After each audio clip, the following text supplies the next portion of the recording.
Ayan, hello po, magandang umaga, magandang gabi, no? Kung nasaan panig tayo ng mundo. Ayan. Ito pong reading natin today is for the month of January po, ha? Forecast reading for the month of January. Hindi pa ito yung reading na gagawin ko na forecast for the year 2025. So, this is for the month of January. Ayan. Maaring mga kaganapan sa buwan ng Enero 2025. Okay. So, check na natin ang energy ng January. Okay po. Or month of January. Ayan. Ayun, mayroong umano doon. Okay. And then, meron tayo ditong Page of Cups, which is a water sign. Okay. For Cancer, Scorpio, and Pisces. Okay. Kaya sa naka-reverse, which is a Page of Cups. Oh. Sabi dito, emotional immaturity. So, yung iba talaga rito, magiging immature pa rin, pagdating sa emosyon. Siguro, hindi pa kayang, anong tawag dito? Hindi pa kayang matanggap yung mga bagay-bagay, ano man yun. Ayan. So, yun, immature pa rin. Maging mature naman na po, ha? Okay? At may kumawala. Meron tayong the Tower, which is a fire sign. Ayan. So, ang iba sa fire sign ay magkakaroon ng malaking pagbabago. Maaring maganda, maaari ding hindi. Ayan ha. So, depende kung ano yung mangyayari sa inyo. Meron din pong awakening or pagising, no? Sa isang bagay. Ayan. Ganda ha. Tagi-tagisa naman. So, water, air, and fire. Okay. Check pa nga natin. May pagising daw po ha. Kung masyado na kayong sobra sa tulog, gising na. Joke lang po. Ayan. And nakikita nyo, nakaready na ang aking mga tatlong must-have. Siyempre, ito yung ating amethyst para sa good health ng family, of course. And of course, ang ating rose quartz para sa pag-ibig. Oh, ha? Kala nyo, ha? And syempre, ang aking, para sa akin ha, pinaka-importante ang citrine. Ayan. So, nakaready na ang aking mga must-haves. Ayan. For pagpasok ng 2025, kailangan nakaayos sila, no? Ayan. And bukas po ang tutorial ko sa maraming nagtatanong, prosperity bowl. Ayan. So, i-check niyo po tomorrow. Mag-upload ako ng video kung paano tayo gumagawa. Ayun naman po, talagang yearly ko na yun ginagawa. As in, wala akong binabago. Yearly ko talaga siya ginagawa. Ayan. Try ninyo. Baka magustuhan din ninyo yung aking way naman on how to create my own prosperity bowl. Diba? Okay po. And then, meron tayong water sign. Ayan, the Hangman. Yung iba magkakaroon pa rin ng delay. Ayan. So, kung ano man dito, meron ding mga stock. Sabi dito, stalking. Sino ba itong mga stock ninyo? And then, meron ding iba, may takot talaga sa pagbabago and sacrifices. Dapat natin siya dito sa water sign, ha?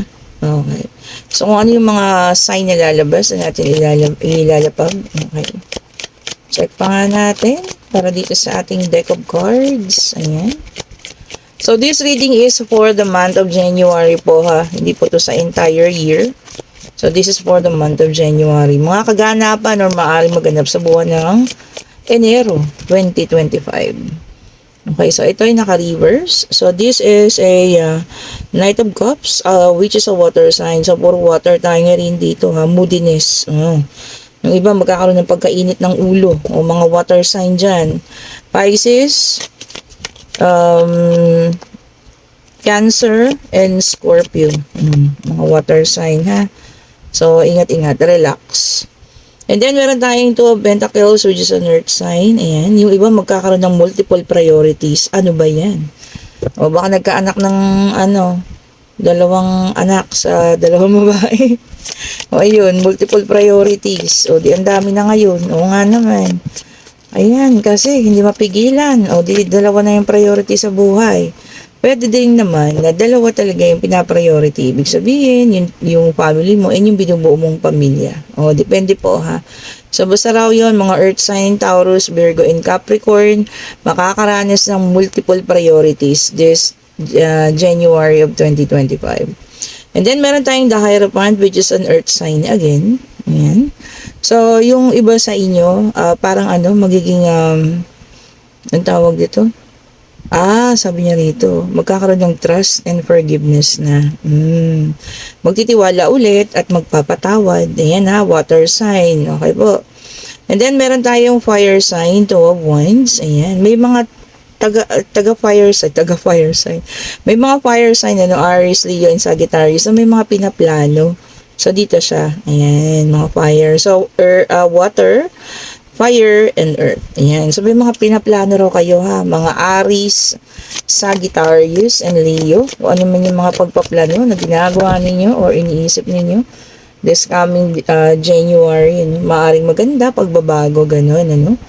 And then, meron tayong 7 of Pentacles para sa mga earth sign, Taurus, Virgo, and Capricorn. Ayan. Yung iba sa inyo, hard work lang. Di ba? Perseverance. So, alam niyo yung mga earth sign talaga, Mga Taurus, Virgo, Capricorn. Kalimitan talaga sa kanila. Sobrang, hard working. Sa totoo lang po. Talagang yun ang inuuna, Pag hard work talaga. Ayan. Okay, and then dito tayo, ano pa yung wala tayo, air. Ayan, sana may lumabas na air para makompleto, the reading for the water, fire, and earth sign. Ayan ha, kinategorize ko na kayo ha. Okay po, para hindi magulo ang ating reading. So, kunin nyo yung sa inyo ha, inuulit ko. Kunin ang sa inyo at itapon ng hindi para sa inyo. Okay po, kung hindi nyo bet or hindi nyo vibes, ayan, huwag nyo pong kunin ha. Okay. Ayan. And, ito na, ang ating air sign. Kasasabi ko pa lang, naka-reverse. So, meron tayong 8 of Swords in reverse for the air sign. Gemini, Libra, and Aquarius. Okay po. Sabi dito, anger. Makakaranas ng galit. Guilt. Ano ba dito? Guilt releasing daw.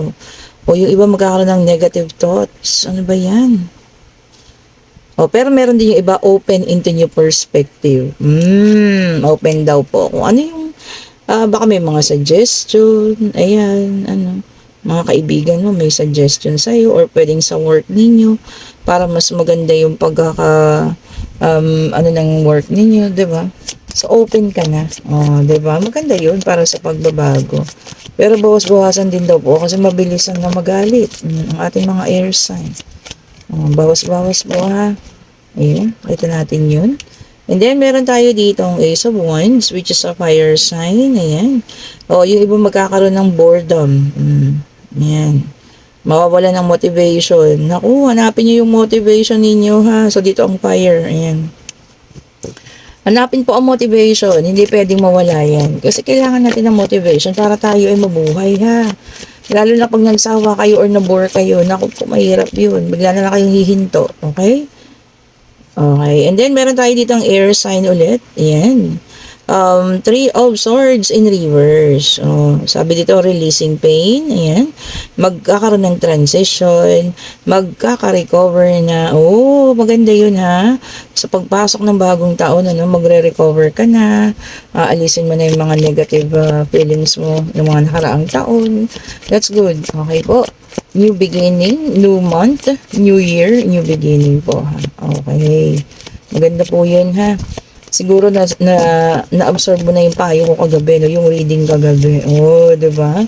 Na yun, ang pinakamagandang regalo natin sa ating mga sarili ay syempre ang pag-aalis ng mga galit o guilt, Tapos palayain na yung mga taong nakasakit. And then, meron tayong dito, Knight of Pentacles in reverse, an earth sign ulit. Okay, so Taurus, Virgo, and Capricorn. Sabi dito, yung iba magkakaroon ng self-discipline. Diba? Didisiplinahin na yung sarili. Kung dati masyadong matakaw, ganyan, siguro ngayon magbabawas na, magda-diet. Ayan, New Year's resolution. Diba? So, magkakaroon ng pagdidisiplina sa sarili po, ha? Di lang siguro sa mga pagkain, sa pag-finance din, finances, paghawak ng pera, ganyan. O yung mismong sarili talaga, yung ugali. Kung ikaw lagi-lagi kang late, o ngayon magiging on time ka na, diba? Changes for good, ha? Hindi yung hindi maganda. Okay po? And then, meron pa rin tayong the devil, which is an earth sign. Okay?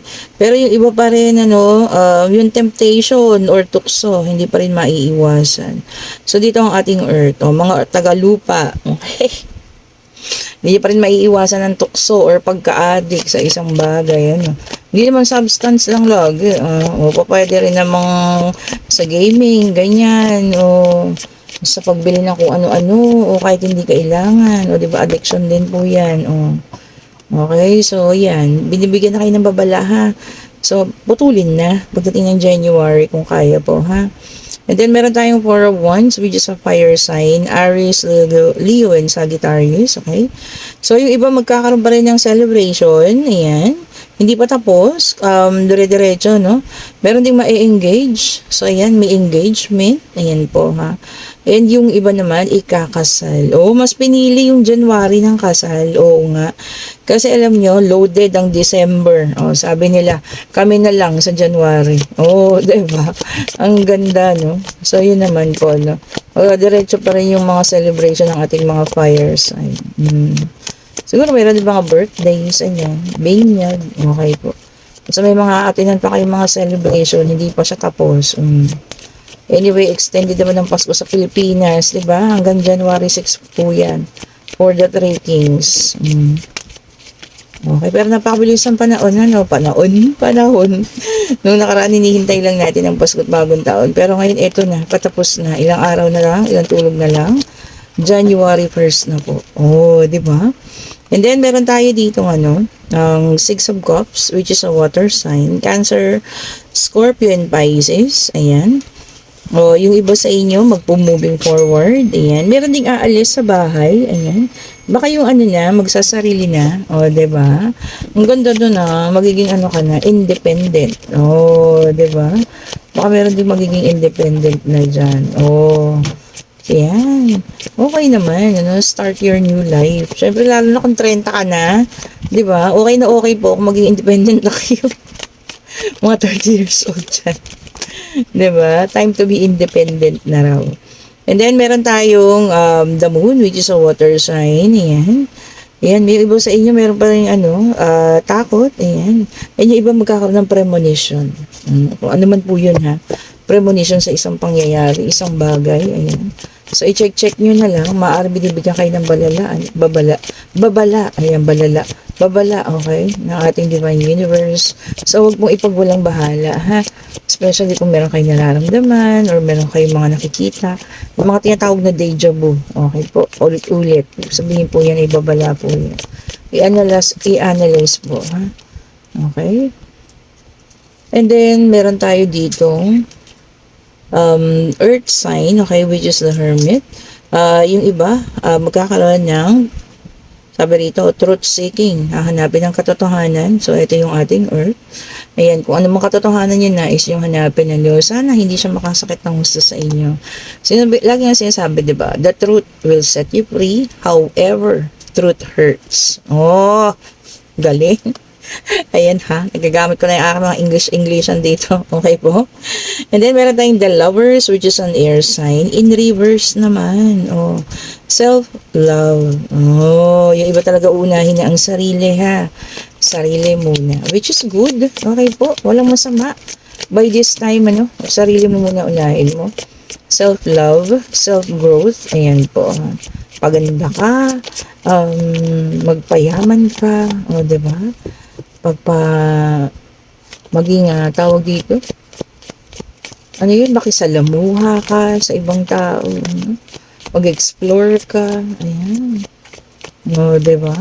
Wala nyo, dun yung makita kung ano talaga yung nais yung trabaho, yun talaga yung gusto niyo yung buhay, diba?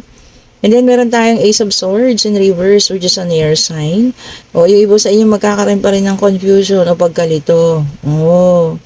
Tapos, sabi rito, inner clarity. Puro paghahanap ng clarity and katotohanan. Kung ano man po yan ha. Na talagang nais ninyong hanapin. Diba? Kung anong clarity or pagkalinaw. Kasi lumabas din kanina dun sa isa meron katotohanan na hahanapin. Ayan. Sa buwan ng Disyembre. Kung ano man yung katotohanan na yan. Sana nga, sabi ko nga, hindi ganun kasakit. Ayan. And sana po, mapalaya kayo ng katotohanan yan. Okay? And then, kung ano man ang inyong katanungan, ayan, Pwede na pong magtanong ha. Pwede rin itong sa susunod na buwan ninyo, yung katanungan ninyo. This is a yes and no card. Ayan po. Ano? So, i-check nyo na. Divine Universe, ibigay mo po ang kasagutan sa kanilang mga katanungan. Okay po. Ibigay mo po ang kasagutan sa kanilang mga katanungan. Okay. Ibigay mo po ang kasagutan, Divine Universe, isa lang po ha, sa kanilang katanungan po. Ayun na. So, nag-flip po talaga. Bumagsak siya. Hindi niya pigilan. Okay. So, ang sagot po ay hindi or no pa sa ngayon. Ano? And, meron po ditong aalis, iiwanan, or ikaw mismo yung aalis sa buhay na hindi maganda. No? Okay po. So, meron kayong mga pag-alis. Meron din, ito rin po ay pwedeng pag-travel or pagtakas sa isang responsibilidad. Ayan po. Kung sino man itong mga ito, ha? Okay. So, ayan. Tingnan nyo po kung para sa inyo, ha? Ang mga reading na ito. So, ang mga reading po ay marami, no? Iba-iba para sa water sign, para sa earth, para sa air, and of course, para sa fire sign. Ayan po. Pero dalawa yung napakalinaw, no? Para sa akin. Meron at meron maghahanap ng katotohanan. Ayan. Kung ano mang katotohanan yan, ano? Sabi ko nga, sana hindi makasakit ng husto. Sana po ay makapagpalaya din para sa inyo, no? Okay, ayan. And kung nagugustuhan yung ating reading, pa-like, pa-subscribe, hit the notification bell para lagi kayong updated sa mga bagong videos na ating nire-release. Ayan po. And yung ating reading po today is sa mga maaaring kaganapan sa bagong buwan ng Iner. Ayan, para sa water sign, earth, fire, and air sign. Okay. And sa lahat pong gusto mo pang humabol ng order ha, yung pong within Metro Manila, makakaabot ito ba hanggang Monday? Okay po. Yung mga magpapa-JNT pa ng papunta, kasi kanina nagpa-JNT na tayo, no? Yung gusto nilang ihabol talaga sa 31st na maisuot nila yung kanilang gustong isuot na merchandise natin, ano. Kung kayo po ay medyo malayo, ayan, pasensya na po ha. Pero kung medyo malapit-lapit lang naman, north, south, ganyan, mga 2 days, nandiyan na po sa inyo yung items. Pero yung pong mga Mindanao, mga northern summer, ayan, pasensya na po ha. Medyo hindi kaya aabot, okay, maaring mag-January na makarating sa inyo yung mga items po. Okay, hindi ko po kaya mag-magic. Okay po. Kung po pwede lang, magicking ko na yung mga items para maka sa inyo na maaga. Dahil kasi po nag-i-inquire, no? Yung iba nagpapalalamove na nga lang para po mas mabilis. Ayan, para makuha nila the same day. Ayan, depende na lang, no? Okay po, ito yung mga must-haves na sinasabi ko bago po magpasok ang taon. Kailangan meron tayong citrine mantra, okay? And of course, ito na rin po, no? Meron na tayong citrine. Ayan, no? Ayan ha. This is yung plain na citrine natin. Ayan, original din siya. May piyaw. Ayan po ha. Nakikita ninyo? Ayan, may dragon dyan, piyaw po yan. And yung may piyaw po ha, hindi po yan gold, no? Sinasabi ko na, hindi po kasi ako, yung pretender or nanluloko na sasabihin kong gold kahit hindi naman. So, kung ito po ang inyong o-orderin sa akin, so yan, expect nyo na yung piyaw, kung binabasa nyo lagi-lagi yan. Sa bracelet, wala tayong problema po kahit basa inyo, okay lang. Pero yung piyaw ha, ayan po, syempre, mawawala ng kulay ang piyaw ninyo, okay po. Pero kung ito yung o-orderin ninyo, ang ganda. Tingnan nyo naman, biglang nagliwanag. This is also the citrine. Ayan, na may aking ito yung ating sign ng Mystic Tarot. Si Buko ang tawag ko dyan. Kasi bilog lang siya. Ayan, pero kung ito pa yung orderin ninyo, okay lang po. Ayan, para kapag kiniklense ninyo, walang mangyayari sa kanya. Wala pong problema ha. Ayan, at yan pa rin, hindi magbabago yung kulay. Kasi this is a wood. Ayan po, wood yan. Iingatan lang po syempre. Huwag ninyong ipupukpukin ha, para hindi mabiyak. Ayan. Okay po. So, sa piyaw ha, hindi po yan, tunay. Siyempre, alam niyo naman ang gramo ng ginto ngayon is 3,600 per gram. Yung mga ganito pong size, siguro mga nasa 2 grams na yan ha. Siyempre, di natin kaya yung bumili ng ganong kamahal po kasi nasa 1,000 na yun. I think it's 10,000, yung may ganong piyaw. Okay po. And siyempre, ang isa pa nating dapat must have, pagpasok ng New Year, ang ating amethyst. Ayan, Okay po, para sa good health ng buong pamilya. Ayan, kahit sabit nyo lang silang tatlo sa pintuan, sa bintana, ano? Para po mapagpasok ng bagong hangin ng taon. Oh. Asa ba yung isa? Wait muna natin to. Yung black tourmaline. Ayan, of course. Ayan po, hanapin. Ayan. Oh, ayan po ha, ang ating black tourmaline with evil eye. Ayan, para yung mga negatibong enerhiya, maalis-alis na. Ayan. Marami po tayong stock, no? Meron tayong black tourmaline mantra. Hindi ko naman nailagay sa lagayan. And kung gusto ng continuous ang love life, ayan, walang problema, no? Or maayos pa. Ito po ang ating rose quartz. Okay po. Meron pa rin tayong combination tiger eye and black tourmaline. Ayan po. Ayan, kung gusto talaga ng mas powerful, ayan, black rose tourmaline. Okay. Gusto naman ng stone from the heaven ng ating jade. Ayan, napakaswerte din. Okay po, depende na sa iyo. Ayan. And syempre, ang ating tiger eye. Yan, okay po ha. So, ayun nga ha, kung sino po ang may gusto ng ating mga citrine, mag-chat na po kayo ngayon para mapahabol natin sa JNT bukas. Open sila bukas, maghapon.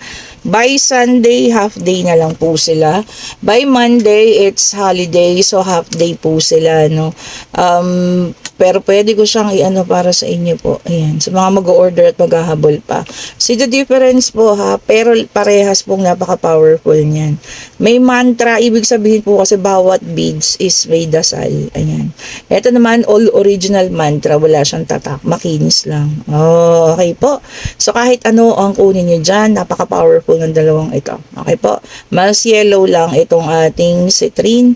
Ito namang may mantra is orange. Ayan. So, ayan, kayo na po ang pumili ha. Yung aking pong link ay nandyan sa description box.